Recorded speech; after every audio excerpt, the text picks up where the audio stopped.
So for the French onion soup, I think that this is a really good cost-effective way of feeding a family, particularly over winter. And you can make this a traditional way, as I'm going to show you our kitchen switch recipe today. One thing that I used to do, and occasionally I do, if I'm making it a fancy version for friends for a dinner party, is that I will get a little bit of dry white wine and pop that into it as well. And of course the alcohol evaporates, but it does put quite a nice flavour in there. So you could put anywhere, probably 1/4 cup to 1/2 cup in a recipe this size, if you wanted to do something a little bit fancy. And then traditionally with French onion soup, it is baked then, so you pop the servings into a bowl, into like little individual soup bowls, and you will put some of the paleo bread on it, or one of our keto-friendly bread recipes.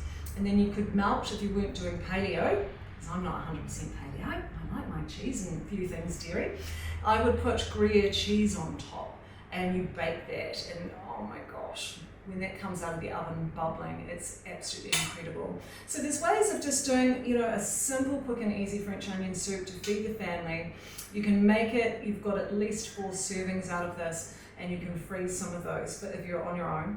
Now, if you want to add protein, so protein, of course, is one of the most essential things that we need to add to our diets every day, preferably twice a day. So the ideal protein level for a woman, for the average woman, is about 100 grams of raw weighed meat, okay?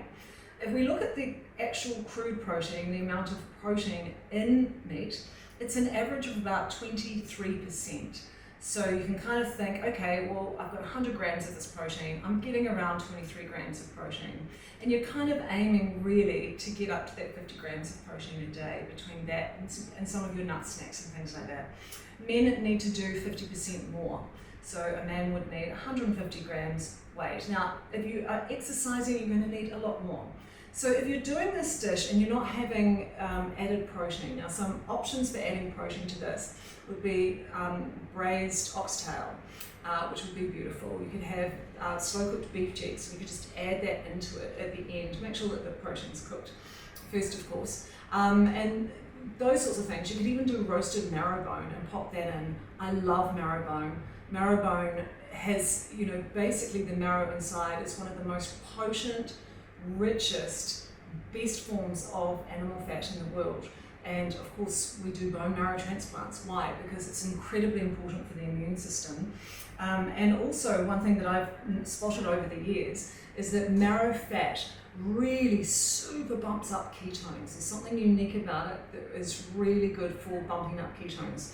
So, for medical diets, the higher the ketones, the lower the glucose, of course, so particularly for people with insulin resistance or type 2 diabetes, or if they have a medical condition that they're doing a ketogenic diet for, we're really looking for kind of high ketones and low glucose in those situations to drive down inflammation and resensitize our bodies to insulin. So, what you're going to need to do is start off by putting your coconut oil in here, and now, if you're not paleo like me, what I like to do is I like to add grass-fed butter as well as coconut oil. So the recipe calls for 2 tablespoons of coconut oil or butter. I'm going to do 2 tablespoons of both because I like my fat.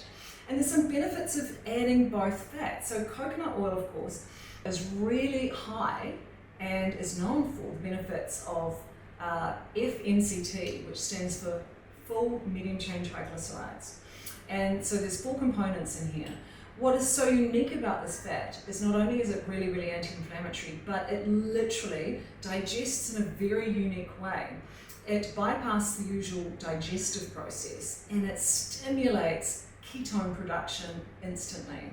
So there's been a lot of research over the years into people with neurological conditions simply by adding coconut oil to their diets has shown, and certainly in anecdotal evidence across the board, there's a number of people really sharing their stories of how coconut oil has really reversed symptoms like, for instance, in Parkinson's disease or Alzheimer's and dementia.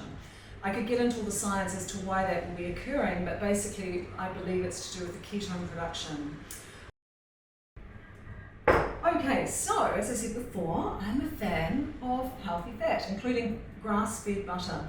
We can't eliminate some of these amazing traditional foods from our diet when we're already deficient in certain fat-soluble vitamins. And one of the key things that we get out of grass-fed butter is vitamin D.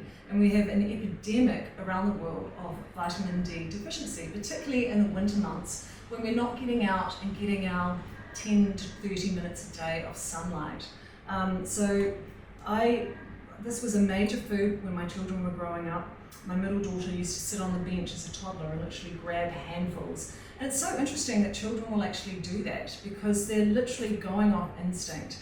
And I think one of the principles really, even if you're having a paleo bread, or if you're not having a paleo or ketogenic bread, if you're having a slice of normal bread, make sure that the butter is as thick as the bread. And that's going to have a much better effect in terms of keeping the glycemic load down, or that insulin release or sugar release from the carbohydrate that you're ingesting.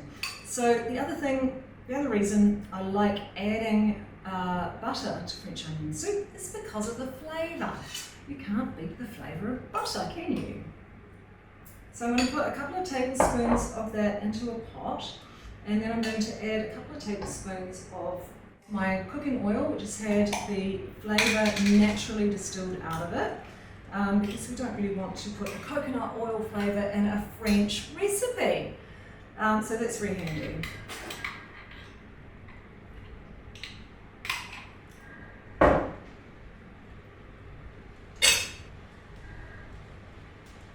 And of course, anything extra goes straight on the skin, girls.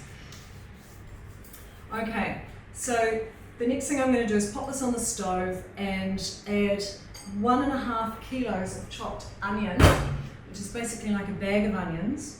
And yes, I chopped these up before. There were no tears, trust me. I had a nice sharp knife, so that's the secret. Make sure you've got a really good sharp knife. And I'm going to simmer these and keep stirring them every now and then. You don't want them to burn, because as soon as they burn, it's going to go bitter. It's going to really change the flavour of your soup. But what you do want is to caramelize them. We want that sweetness and that richness, and we want them to go to that beautiful translucent to brown flavour before we add our stock and our other little bits and pieces.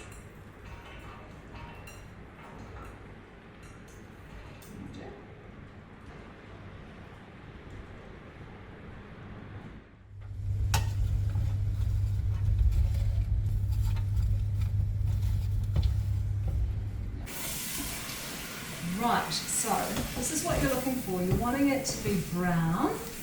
It's important when it's cooking that you're stirring it regularly, because you don't want it to burn at the bottom, but if you get anything like that, like little bits of brown, that's good. It hasn't burnt, and that's the flavour you want. So try and scrape it back into the dish as much as you can. Gives it a much nicer, rustic, richer flavour. So now we're ready to add our other bits and pieces. So you're going to add 1.5 litres of, which is about 6 litres of bone broth. So this is a beef one. And a few teaspoons of chopped fresh thyme. If you don't have fresh thyme, you can always use dried thyme. And you'd usually use a couple of bay leaves. These ones are quite little baby ones, so I'm going to add 4 in there. I always double down on my flavour anyway. And about 1.5 teaspoons of salt. So just check in with the salt. It depends on how salty your bone broth is. If you've added a lot of salt to it, you won't need as much salt at this front end. You can always add more salt at the end. So that's kind of a rule of thumb if you're cooking with bone broth that's been salted. So this is a tiny teaspoon, so it's probably about 1 and a bit teaspoons. And then lots of pepper. Did you know that pepper is really good as a natural anti-parasitic? Kills all bad worms and things in the body, so it's a good thing to get your children used to eating pepper as well. And now I'm going to throw some garlic in. So now I'm just going to stir that together and let that simmer for about 30 minutes so that all the flavour immerses and marries together beautifully. And our beautiful French onion soup is ready. Delicious. It smells absolutely beautiful. You can really smell the infusion of the bay leaves and the thyme. It's going to be delicious. Now, if you don't have a ladle, because we couldn't find one, you can always use a measuring cup.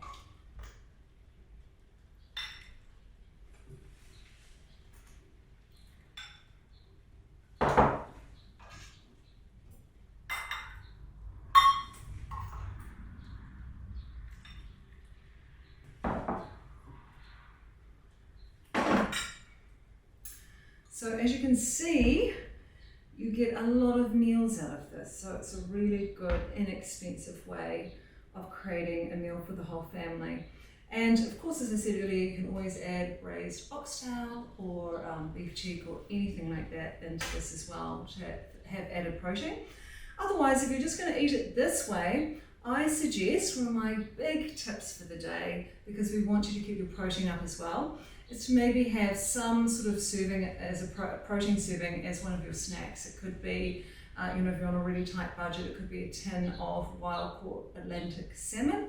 You can get those on sale for a few dollars, or a tin of tuna and spring water as well.